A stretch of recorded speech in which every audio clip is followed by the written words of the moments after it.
Hey everyone, and welcome to BMX News, a live weekly BMX news show that I do 10 a.m. Eastern Standard Time every single Friday.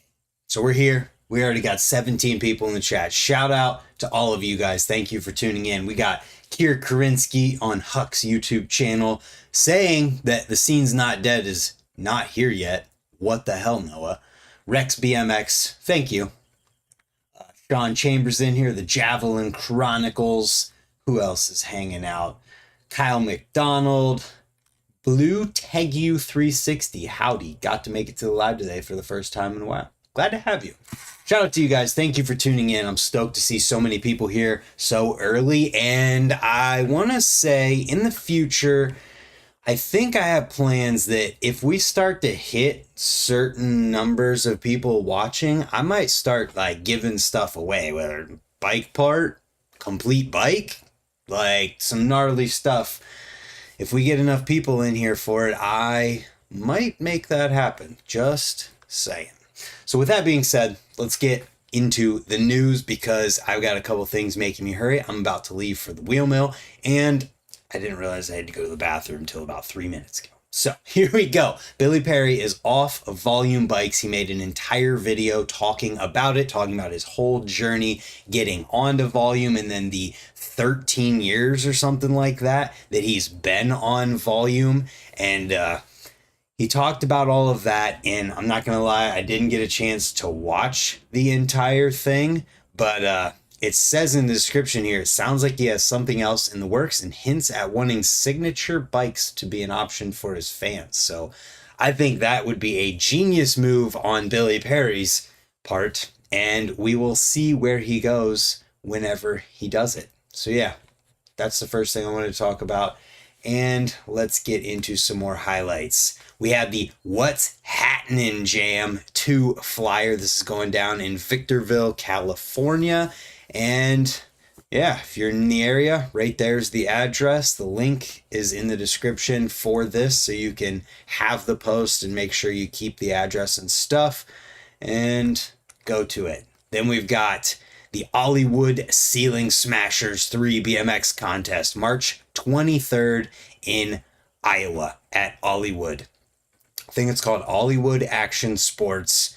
It's a contest going down. So there's division for girls 16 and under and 17 and over, as well as best trick happening on various obstacles, foot down, and more.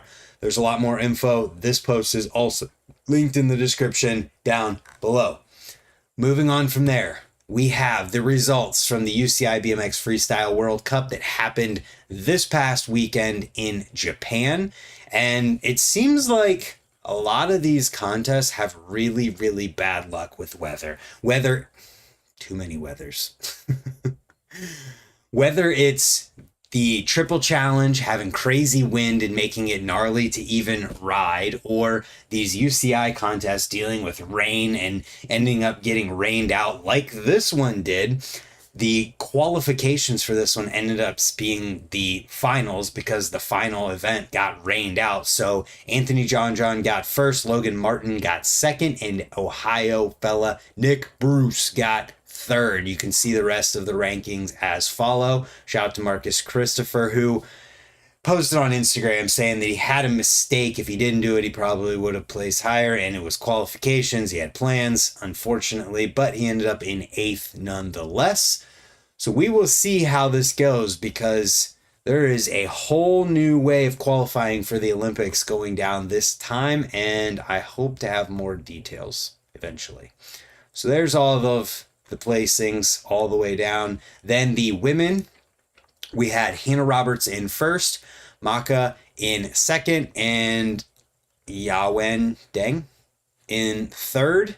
And we'll scroll down through here through the rest as well. Angie Marino in 12th. Nice. So these are the results. And then we have Flatland. I'm going to scroll through these. There was only 8 in women. Men, Yu Katagiri, John William Prevost, and Yu Shoji? I don't know. I can't pronounce things. So there's the results for that event.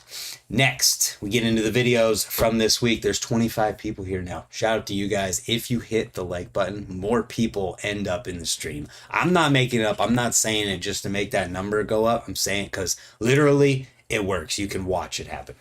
Next up, how to double peg a quarter with Boyd Hilder. Super quick video. 2 minutes, 18 seconds with Boyd teaching you how to double peg a quarter. He is supremely qualified to do so. So if you need to learn, there it is. And I'm pretty sure I have a video about double pegging as well. So if you need help after you watch this video with Boyd Hilder, you can watch mine too. Then we've got Tobias Wiki Backyard Session from Colony.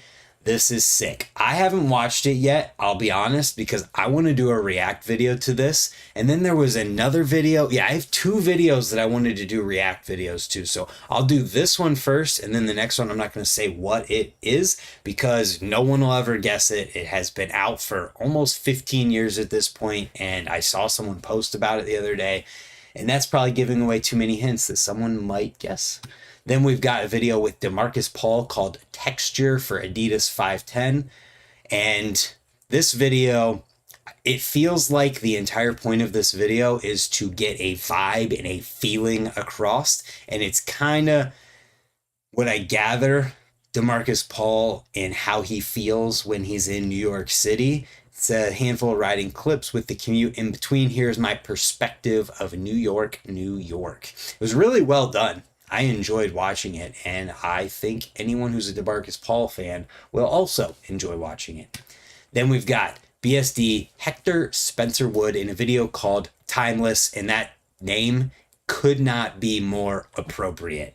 The video, this guy's riding is timeless. Just style everywhere. I wish I could ride a bike like this guy seems to just effortlessly ride his, and he's cruising around these spots. There's a DIY setup, some concrete skate parks. He's in huge gaps doing crazy tire jammer thingies like Corey Walsh likes to do.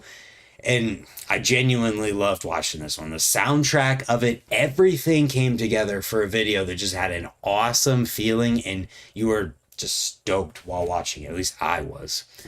Then we've got Lost Files from Merritt BMX, which is way more than Dan Crook and Brandon Began. There's a whole list of people: Andres Ochoa, Dan Crook, Brandon Began, Mark Ramos, Jeff Tasson, Anthony Catlow, Zach Henderson, Mike Brennan, and Matt Green. Yeah, there's a lot of people in this video, and the theme of this video, I would say, is spot usage. That's what I would say. Spot usage and just riding these East Coast looking spots that look like they're fun to ride, honestly. So watch it if that's more of your style. So we've had the stylish park riding stuff from the last video. Then we had talked about, what else did we talk about? DeMarcus Paul. So it's like street riding in New York City, which is kind of similar to this, but a little bit different because that video is more about the aesthetic. I told you the like button works. There's 15 now. There was 7, and there's 32 people in here now. I told you it works. So yeah, watch this if that's what you're into. Then we've got Paul Covey in a video called Daydreaming. I enjoyed this one. There's a mix of everything in here. Skate park, street, and flatland, even trails as well. So this one has everything you could want in it. The song goes nicely with the riding, and yeah, figured I'd talk about this one as well. Check it out. There's so many different styles to talk about this week. What's up, Jeff Mead? What's up, BMX Pete? Where did Hobie Doan land? I don't know if that's announced yet. Alan Camp, Ohio Trail Series. Instagram search that and you'll see what that's all about. Next up, we got the last episode of Woodward BMX Season 2. This is episode 7. This is kind of a recap to everything that happened in the previous season, and a lot of these people talking about the meaning of BMX in this event, or this show, and a lot of the different perspectives and mindsets behind this stuff as far as progression and hanging out as a community and just being stoked for each other and all of that. And it was an enjoyable one. I went through and watched the last 4 episodes last night or 2 nights ago, and it was a good one. I really hope that this does well enough that Woodward wants to bring it back for another season. Then we've got an Argentina scene video called Horizontes. I gotta stop trying to pronounce these things. But anyways, there's a lot of people in this one. Gasper Gwendolyn, Thomas Lucardi. These are all going to be names I'm going to butcher. These people are in this video. There you go. Dan Foley, Still Winter, BMX ASMR. This is a little longer, over 11 minutes of a video, and he lists all the gear he used to shoot it. That's pretty cool. But it's Dan Foley. Look at that boost. That's like a 4-foot box jump, and he's definitely a good 7 feet above it. Hell yeah. Then we've got Monster Army calling the shots with Andy Buckworth and Caden Stone, aka Dubby.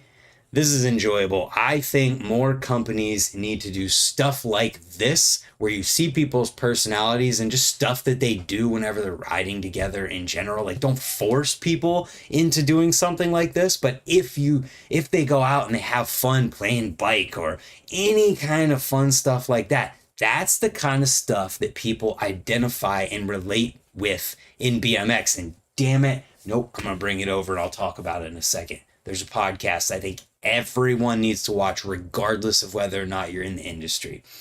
Next, Colt, Reign Supreme, Act Like You Know video. You know what's in this one. I'm not going to lie, I'm in a hurry this week and didn't get a chance to watch it, but there's a very distinct style to all of the Colt Act Like You Know stuff. And if you're into that, that's what you're into. And these guys like to search out for spots and use the spots in a way that they like to. I don't know how to say it. It's literally like kind of like their own style-ish of riding, where they're just going out for spot usage and unique spots and setups and those types of things, and going for an all-around like curated aesthetic.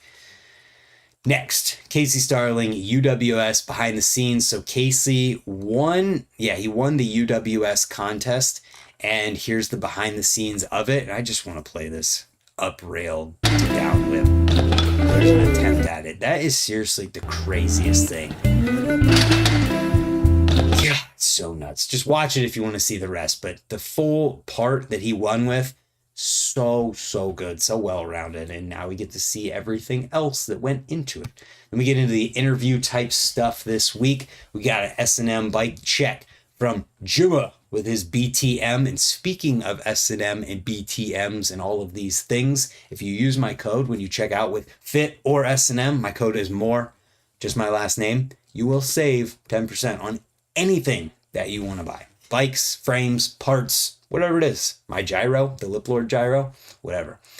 Next, another video bike check, this time with Sunday and Jared Duncan talking about his bike. Looks like he's riding a dark wave, and you get to learn everything about that. Then we got another S&M Bikes video. This is Factory Friday, new dudes, new decals, new direction. So they're introducing this dude on here. What's his name? I forget his name. I'm sorry, and it's not on here. Oh, Isan. It's Mikey, one of his good friends. And then Hoder talks about drawing up some new graphics for an updated Holy Diver frame, as well as a couple other things. So check it out. Then we've got some podcasts. The Backbone Zone, episode 47. This is with Jason Watts. I heard that this is a really good podcast. I haven't had a chance to listen to it yet, but I heard it's great, talking about being a pro rider, company owner, and brand manager for a BMX team. Definitely going to have to get a listen to this, because this kind of stuff needs to be talked about more, especially if we want BMX to start doing better. Then we've got Canode Knows with Albert Mercado. This is another one. They talk a little about sponsorship and things. There's actually a whole list of stuff in here talking about working at Walmart, Our BMX, graphic design, clips, work, beginnings, videos, Give D Crew, Box Palm Family, sponsorship, GTY, Box Palm, foot plants, tables versus inverts, outriding, who to watch spots, Tiempo, breakdown, podcast questions, advice, Mount Rushmore, and outro. Hopefully I said that quick enough. You can slow it down if I didn't. Then we got Unclick Podcast with Todd Lyons. This is one I'm sure a lot of people are going to be stoked for. Todd Lyons is, whether you like him or hate him or whatever you feel for Todd Lyons, he's a legend in BMX. There's no denying that. I've never met him or talked to him, and I'm excited to one day hopefully get to, because seems like the kind of person you'd at least be interested in having a conversation with. So check that out if you haven't yet. Jeff Mead says Albert is on my top 5 favorite riders. That's awesome. So there's a podcast that I've been listening to this week, and it has nothing to do with KFC. Hopefully we can Old get Spice past shampoo this smells ad. great and helps keep your hair So it has thick nothing and to do healthy with looking. Old Spice either, but I've been listening to this podcast this week on repeat. It's a fishing podcast, but they talk about the industry of fishing. Yes. And it's with this guy right here. His name is, where's his name? Robert something or another. I forget. He goes by Lunkers TV, and he talks about the fishing industry, and every single thing to do with the fishing industry in this is relevant to BMX. He talks about non-endemic versus endemic sponsorship, and how what you're doing relates to being able to get non-endemic sponsors. And for anyone who doesn't know, a non-endemic sponsor is someone outside of whatever your industry is. So endemic means within BMX, non-endemic means outside of BMX. And they just talk about so many things that it's crazy how well the overlaps. And I am going through it for a second time just because I think everyone needs to listen to this, especially if you're in the BMX industry, because I sent this to a couple people in the industry, and one of them sent me a text back that says, I never have to do another interview again about the industry. I can just send this to anyone I need to talk to. That's how much it relates and how relevant it is to freestyle BMX. So if you want to get an insight into the BMX industry without even hearing the word BMX, then watch this. And if you want to get an idea of how marketing and these things actually work in a practical way, not the pipe dream of a way that BMX seems to think marketing works, because they just keep repeating this cycle of, all right, we're going to put a ton of money into doing all of these things that make absolutely no sense, because we have no way to measure our return on our investment, and 2, we don't get anything else out of it. So the return on these investments is zero, basically. And yeah, that makes for great memories and great times and supporting people, but to sustain an industry that way makes absolutely no sense. This guy, Robert Turkla, that's his name, can articulate it way better than I can, and I think everyone needs to listen to this. So I'll link it last in the description, and you guys can check it out if you want to, and let me know what you think of it if you do check this one out. But with that being said, everybody's on their way here to pick me up to go ride at the wheel mill. I'm going to take a trip with a couple guys over there today. So hopefully I might see somebody there. Either way, thank you for tuning in. We have 42 people in here. Hell yeah. Shout out to you guys. And I'll reiterate, in the future, if we get enough people in these live streams, I'm going to start giving stuff away during the news. I don't know what it might be. Might be once a month, or just whenever we hit a certain number and goal of people, but it's going to happen. Thank you guys for tuning in, and hopefully we'll see you next time for another BMX news so we can get closer to giving that stuff away.